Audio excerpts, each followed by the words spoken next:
Josh, do you like the Hunger Games? Mhm. Are you sure? Mm, Picture that, but Korea. North or south? I'm Joe. I'm Josh. You got questions? You're feeling grounded.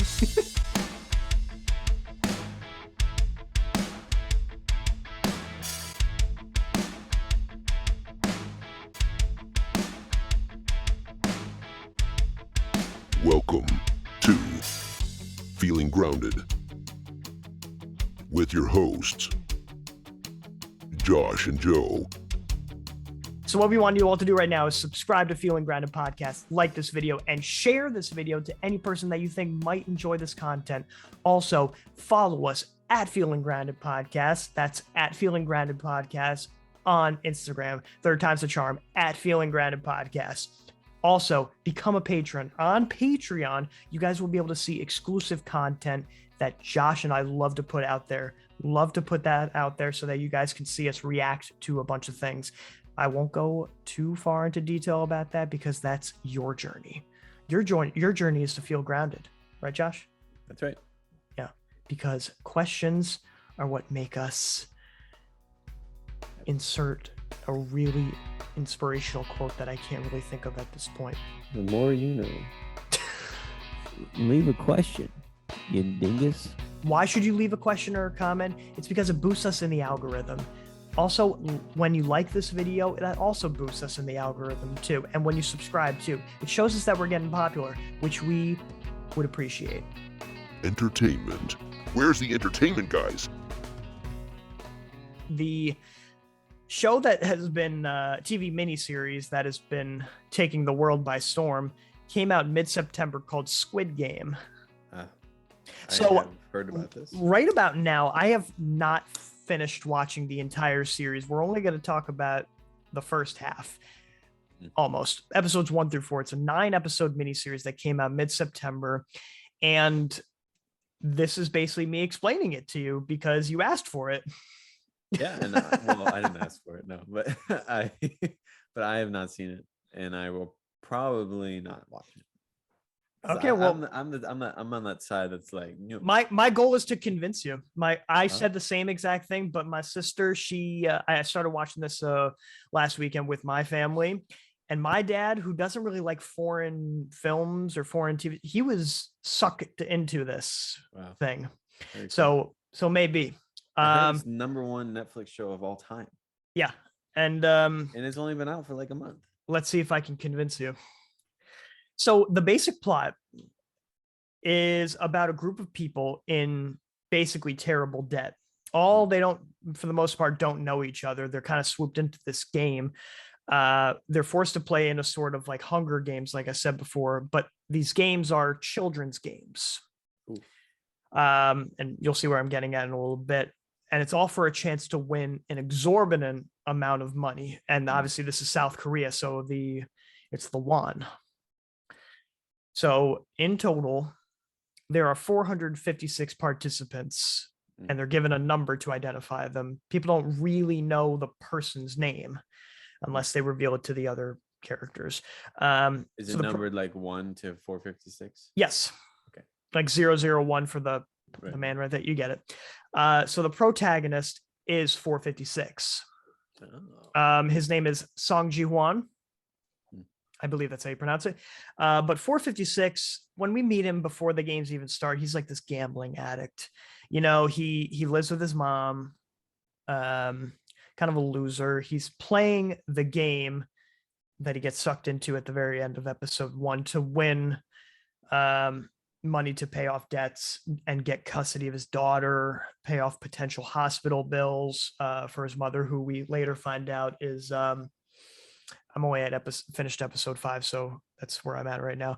But to pay off hospital bills for a mother who is dying of cancer. So over the course of a few days, it's going to be 6 children's games total. All these people are in the same room. They've got cots like lined up like all the way up to the ceiling, I believe. 456 cots. And the people that have like the guns and everything like that are these pink jumpsuit people with different shapes on their faces. masks with like a circles, triangles, and there's it's a square also. And, there's a whole hierarchy to their system. You'll see before game one, the players climb these multicolored stairs, something out of like a kid show, like a Wiggles show or something like that, but they end up in this large area with cardboard walls painted. And in the distance stands like a 75-foot tall robot girl. This is all in episode 1, right? Facing a tree. And she explains the rules to all 456 players. She says, you have 5 minutes to cross the threshold, because there's a line at the end where she is. 5 minutes to cross the threshold. Green light, go. Red light, stop, or be eliminated. You've played red light, green light, children's game, right? Mm-hmm. Yeah. What do you think eliminated means? Are they killed? Yeah, they get shot on sight. Oh man. By these like turrets. So people don't realize that after it happens, if you move an inch, you die. Oh. And so a huge amount of people die, and it takes a while for the people to realize, like, oh shoot, the person's dead. Like, and they all like run back to the exits, which are locked. Yeah, and they're asking like, let us out. Well, like, but eventually our hero, so to speak, anti-hero, whatever you want to call him, 456, and people that help him out that we grow to bond with, they are fine. Like, I think like 100 or so people die, a huge amount of people. So they all go back to their cots, and they all say to these pink jumpsuit guards, who we don't see their faces, we didn't know that you were going to like shoot us, let us out. And so this is all in episode 2 now. They vote on it if they can leave. And like, it's a majority rule, like democratic system, not constitutional, just not even, no, it's not representative. It's just based on pure numbers. So they vote on it, and they're all let out. Surprisingly. Yeah, they're all let out. But eventually, like 200 people are left again, including number 456. So episode 2 is all about the journey on the outside. They really believe that the outside world is hell. They feel like they've been burned by the system so many times. So many people that we see from before go back because they want that money. Wow. Including 456, including a few people that 456 knew before even the games happened. Like, they had known each other a couple times, and people he met along the way. And then lastly, before going back to the games, like, this is like a real like interesting thing. I can't wait to see it develop. There's this detective, this policeman, young policeman. He approaches 456, and he says, like, I got, like, there's like this calling card which brought them to the games to begin with. And he's like, I saw that like you had this card, and also my missing brother had this card as well. What is the whole like hubbub about this? 456 doesn't tell him. So 456 goes to the games, but the detective sneaks on. He infiltrates, kills a pink suit guard dude, and now he is mocking or pretending to be one. Oh wow. Great. It's really like, I did not expect that. Infiltrates the place, which, by the way, the games are being held on like an island, like remote island. So there's a reason why like not a lot is being talked about, because a lot of people went to the police. Just kind of staying there at the location. Right. Yep.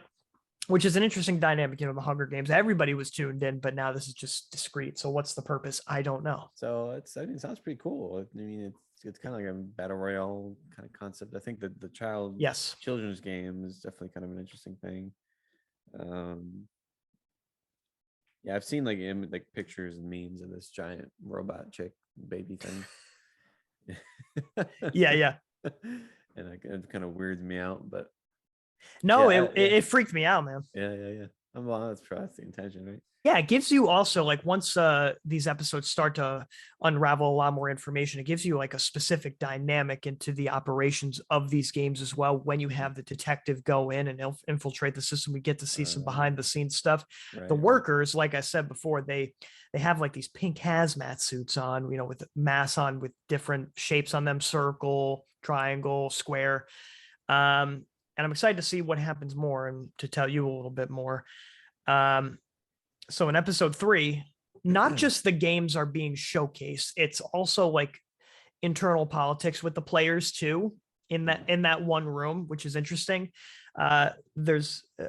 We learn that another player who's kind of shady, who used to be a doctor, he's taken in by these pink workers to harvest organs, I believe. Oh, wow. Of the dead people that are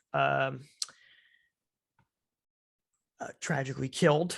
And in exchange, he gets hints or clues, or maybe even like discrete messages about what the next games are going to be. So he gets an advantage. And since I told you about a hierarchy, there's this all around one person. He's got like a bronze mask on. I think they call him the captain. And I don't think he would like the fact that certain players are getting a bigger advantage. That's all I'll say on the matter. So they hide this, like these pink workers hide this. I don't really know the harvesting organs type thing yet, so we'll see. But the next game, the second game, is players are put into a room. They go up the stairs or whatever, and all you see is like this huge room with a gigantic jungle gym. 4 doors at the end of the room. And there are 4 painted signs on them. You know, there's a circle, there's a triangle, there's a star, and then there's an umbrella. So very distinct. You can tell who's who. So 456, he makes friends with a bunch of people that he knew in the past, makes friends along the way. It's like a group of 4 people, I think, at this point. So him and 3 other people, everyone is told by these pink hazmat suit guys to line up in whichever door I think they choose. You know, people can line up in the circle, the triangle, the star, the umbrella. They all split up, these 4 people, 4 doors, 4 people. 456, he goes to the umbrella. I think just by happenstance. I forget the circumstances. But the rules are, they open the doors, they're given these little petri dishes. Everyone's got a petri dish. They're given 10 minutes. And what's inside the petri dishes are these hardened sugar honeycombs. Okay. You know, you remember eating like a honeycomb cereal. So that's basically the texture of it. It's probably even more hardened, like stale. So they need to extract in 10 minutes their shape in 10 minutes. So think about it. You have a circle, easiest shape. It gets harder as you go. Triangle, star, umbrella. That's tough. 456, he says, I'm right. So they need to extract that. And yeah, he says, like, I'm screwed. If you die if you break it. And it's harder as you go. This must be like a South Korea game, because now I've never done this. It seems interesting. I think people have done challenges on YouTube for this, which I would love to try out at like my heart's content, because it sounds delicious. But I won't go into the dynamics of who dies, whatever. But the crew of 4 actually do make it. I will say that, all by the thread of time. But as far as like who else, like I won't mention. Right. So that's the end of it, of episode 3. Very interesting. Yeah, I can see how that can be very suspenseful and thrilling as they're trying to make the shapes. Now, do they have to use their mouth, or like how are they? They're given these little like sewing needles. Oh, so they have to like cut out the shape. But they don't expressly state licking it and trying to like pry out the thing. That's all I'll say. So yeah, so interesting dynamics that happen there. Hopefully I'm not spoiling it for you too. I mean, I am spoiling it, but hopefully it leads you into the right direction with wanting to pursue it. I think Claire would like it. Sure. But episode 4. So for all players left, the organization, for all intents and purposes, they orchestrate an internal riot in that room without actually like saying, go kill each other. Right. But it's between prisoners, you know, pinning them against each other. Once the lights, sleep time, bedtime goes out, they all are asleep in this gymnasium, this room.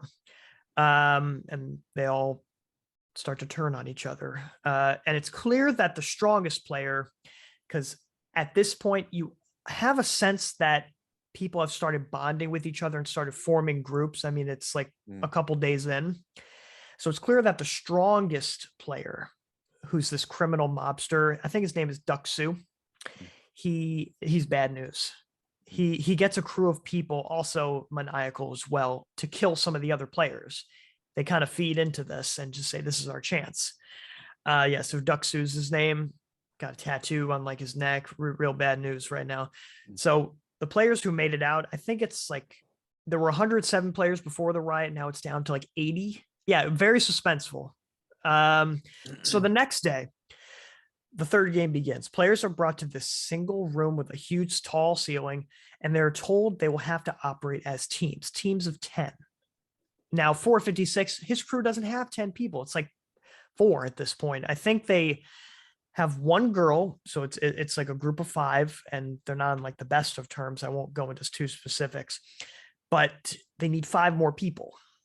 And they don't want any other women because they already have one. They don't know what the game is going to be. They're not told because they don't want any women because it's been proven that men perform better in these games so far. That's what they say.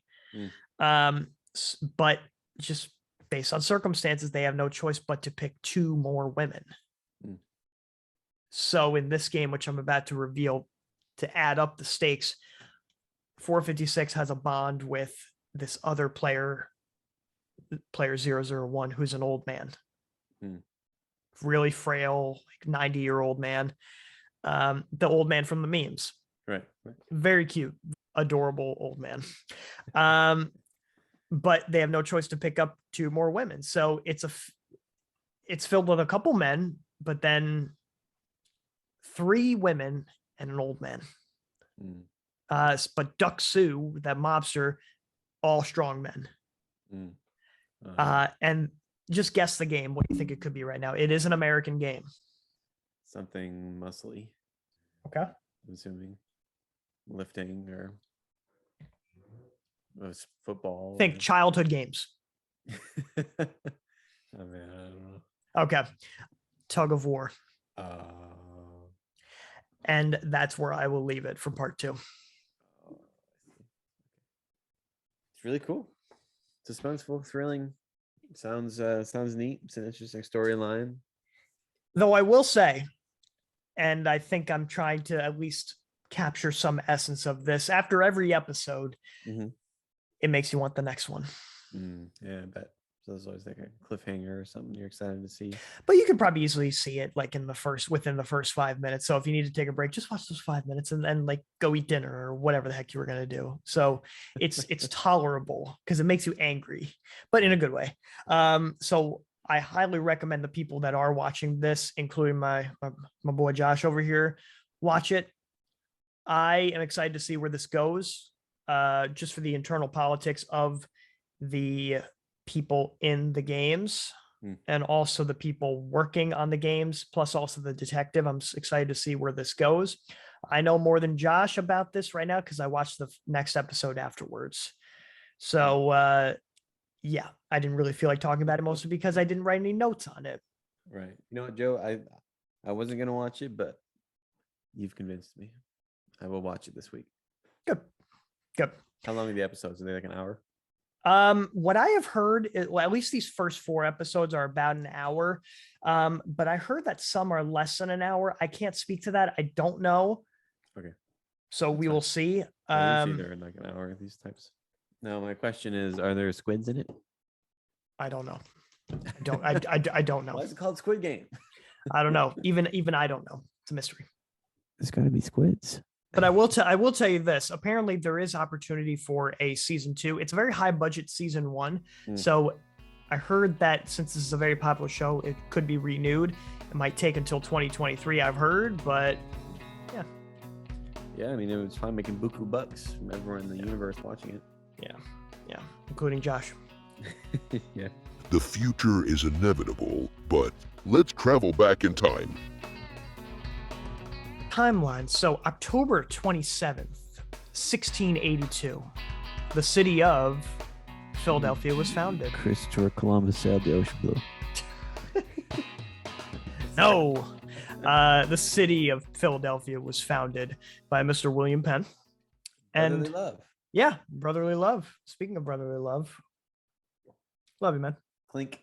Right back at you.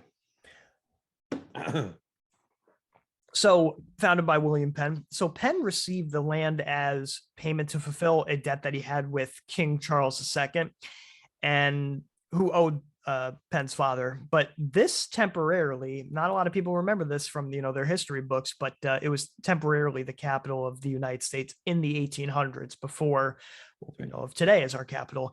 And that was from 1790 until 1800. Mm-hmm. That's right. I remember that. I remember. While Washington, D.C. was being built. So, Joe, I also have a Philadelphia thing too, which is kind of funny. We never planned this. Yeah, well, we didn't. It just kind of happened. October 27th, 1988. Les Miserables. Les Miserables. Blah. Blah, blah, blah. Opens at Force Theater in Philadelphia. Joe, have you ever seen I listened, or not listened. I watched a high school production of it. I was in 7th grade. Wasn't a history guy at that point in time, but I fell asleep probably about halfway through. And then I woke up in a fit of rage, probably 3/4 of the way through, based on, because everybody's singing. It's very bombastic. Right. Yeah. So I watched this maybe 2 years ago, 3 years ago. The movie?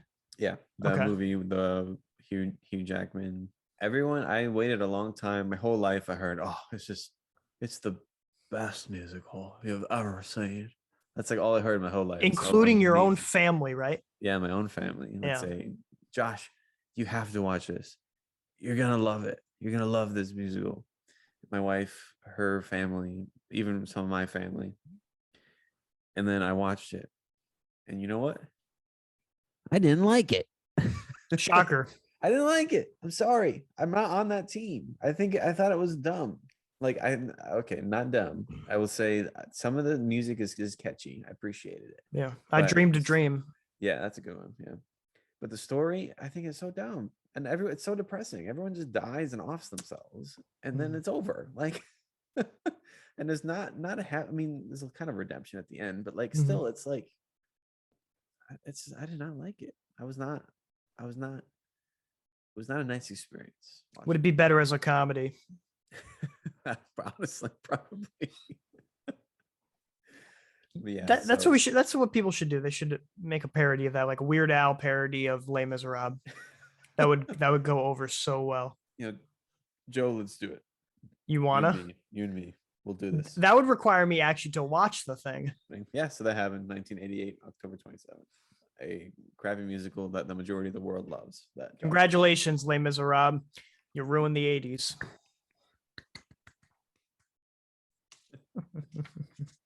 Ruined the 80s. It's time for Happy Crappy. How you doing, Joe? Oh, I'm okay. I'm just okay. I would give myself a 5 out of 10 today. 5 out of 10. Why is that? I had a great morning, and I will explain that more in the happy crappy. But right now, I have gotten a certain injection, a certain a certain jab, an extra. Yeah, so that part is set me back a couple points. So yeah, and I was lied to by my person administering. Yes. Sure. Are they nurses? I don't know. Nurse assistant? I really should question that, because I'm not I wasn't feeling grounded in that moment. Yeah, you weren't rocking it, man. Speaking of rocking, you know what I'm rocking right now? And this is not an advertisement at all. I've got some blue lights. I've got some blue lights glasses on right now. So if you take a look in this camera right now for people on the YouTube channel, yeah. Is that that's what the world looks like? I guess? That's what the world looks like. It's just I feel like Orange. I'm on Mars right now. Apparently that's supposed to help with the blue light from screens, correct? Yes, because we all like to watch Feeling Grounded when we're about to go to sleep. We have very ASMR type voices. And I'm not gonna Yeah. I'm not gonna do that today. Yeah, please. Don't. I promised. But yeah, so it helps you sleep better apparently, right? Because if It does. And if you know that we're filming at night, the lighting is pretty good, at least from my end. I have multiple lights on, so it's just natural, just good lighting right now. yeah. I mean, I have a lot of like white lights, but I'll be right. My monitor, I just did that earlier. I told you. I'll buy you some sunglasses, some blue light sunglasses. We'll both rock it next time. We look like we're coming from construction, or we're Bono. Yeah, but we're Bono. Yeah, that's what I was gonna say. Or Elton John. Let's do happies first. Got it. Go for it. We'll do the crappies. So I had a great week. My work schedule was lighter, which was really nice. I started this thing called Noom. Have you heard about this? I have heard of Noom. Tell me about so it. it's like a weight loss food watching app thing, and it's really great actually. Now, I've done stuff like this in the past. Like there's that big one that's like MyFitnessPal. That's been around for a long time. Or you like log food and your activity and stuff like that.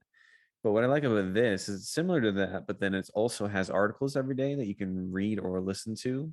And it's all about just like your mental relationship with food and like the physiological responses and psychological responses to your relationship with food. And this is what I need. What'd you learn recently? Just all kinds of stuff. Yeah, the importance of caloric density within food, and how it's not so much what you're eating, but like the quality of the food that you're eating. So it's not like in the amounts, right? So for example, you want to eat food that is less caloric, has less caloric density, so it has less calories within it, because then you can eat a lot of it and be full, as opposed to eating a cheeseburger and then like you have one cheeseburger and it's like the same amount as like 5 million carrots or something. Yeah, it's that wasted like they're just wasted calories. Which is nice. And I ate really, really well this week, which is awesome. Nice to indulge in those things every once in a while, but if you can help it, absolutely. Yeah, definitely. And my body was so shocked that I lost like 4 pounds this week, which is crazy. Good for you, man. So that went really well. I exercised. I played tennis with Celia, sister-in-law. Yeah, I played tennis with a sister-in-law, and it was great. It was one of the best games. I assume she won. She won one game. Okay. Or one set. So we played a set and a half. Okay. So she won the first set 6-4. So she beat me 6 games to my 4 games that I won. And then the second set, we only played to the best of 3 or 2-3. And I won that one. Does she play on the regular? Well, we play together every week. Oh, so cool. every Monday we play. Right on, dude. Because it's fun. I really love tennis, and I'm starting to get good at it. But what's bad is she's also getting much better at it, and she was already way better than me. Give her time. Give her time as she begins to go into the work world. I believe the world will like take her down a notch, and then she'll be at your level. If you're hearing me, Celia, it's coming, man. Just wait. Uh-oh. No, she's very good. She's very, very talented, very athletic. And I'm not as athletic. I struggle with form. Like I can't visualize how my body moves and acts. Yeah. So that's difficult. That's where I struggle. But we had a lot of really fun games. Actually, it was some of the best matches we've had. Yeah, just a great week. Saw the kids a lot. Did things that I wanted to do. I did a lot of music editing and recording, and I got a lot done. Like it was just a very good week. Good. So that's my happy. Proud of you, man. So my happy, I today went to a men's retreat with church, and it was fantastic. We did it basically from like 8 o'clock until like 12:30, and then a little bit further after went to hibachi after. But at this retreat, we went axe throwing, and in certain parts of it, there was messages from the pastor, and these messages were incredibly convicting. and you know how like you have signs that like point you to a certain direction that are your goals, even if like the people that are listening right now are not religious. I mean, to a certain extent, you get these certain signs from a higher power that just point you into the right direction to the things that you were avoiding. I won't exactly go into further detail, but it's just it was a really great time filled with fellowship. Yeah. Nice. No, that's great, Joe. I'm glad you had that experience. Yeah. It's always good. Like retreats are some of my favorite things like ever. Almost this time, well, not quite this time, maybe like 9 months ago, I went on a silent retreat for a weekend. And so I went to this kind of retreat building. It used to be a seminary. Just this giant, beautiful brick building in the middle of like this beautiful location. And I just took the weekend and read Lord of the Rings and prayed a lot, like the entire weekend. I left my phone at home. I didn't have any technology. I just read books and I prayed and I ate really healthy and good and I exercised. And it was just an awesome weekend. So I feel retreats. Like I think I'm personally, I think everyone needs to go on like a little mini retreat every now and then. You know, like it's so important for our wellness and for our health just to stop stressing and start resting, and at least to have it be with other people too, that are experiencing the same thing. A retreat doesn't mean it's just for one person for whatever. Exactly. That's what I wanted, so that's kind of what I was going for, because I really wanted to get away from technology for a bit. But Josh 1, technology 0. Exactly. Okay, so crappies. So it was today. My kids are getting a little sick again, which is annoying. Again? It's frustrating. Yeah. Really? They go through colds. The last time they did was, well, it might have been like this early spring. Yeah, so they're kind of getting colds again.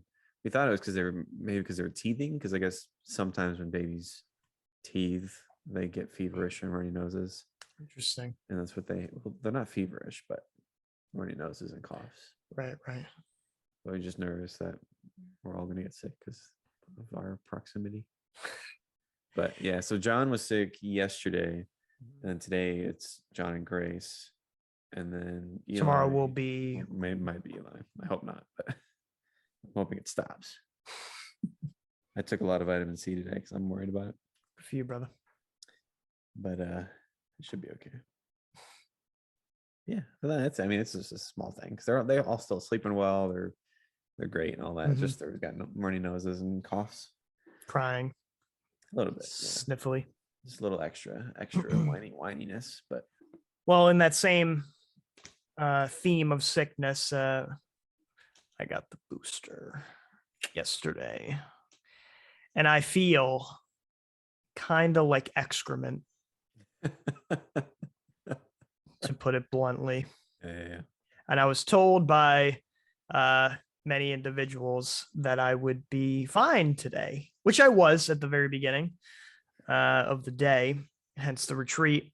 But right after the fact, took another shower, took 2 showers, and I'll probably do a third one today after this, because it makes me feel so good. Nice. Usually that's the cure-all. Just achy. Yeah, I felt awful after my second shot of the COVID vaccine. Yep. I was down for like 2 days. I was so sore and feverish, and yeah, the second shot was only about 8 hours worth of pain, and I get the feeling this is a delayed one, so hopefully it's only an 8-hour thing. It started around like 11:30. We'll see. I'm getting off that high. I am a little bit hot right now, maybe just because proximity of the computer. Right. Yeah, it could be. So what we want you all to do right now is subscribe to Feeling Grounded Podcast, like this video, and share this video to any person that you think might enjoy this content. Also, follow us at Feeling Grounded Podcast. That's at Feeling Grounded Podcast on Instagram. 3rd time's the charm, at Feeling Grounded Podcast. Also, become a patron. On Patreon, you guys will be able to see exclusive content that Josh and I love to put out there. Love to put that out there so that you guys can see us react to a bunch of things. I won't go too far into detail about that because that's your journey. Your journey is to feel grounded, right, Josh? That's right. Yeah, because questions are what make us insert a really inspirational quote that I can't really think of at this point. The more you know. Leave a question, you dingus. Why should you leave a question or a comment? It's because it boosts us in the algorithm. Also, when you like this video, that also boosts us in the algorithm too. And when you subscribe too, it shows us that we're getting popular, which we would appreciate. I'm Joe. I'm Josh. You've got questions? You're feeling grounded.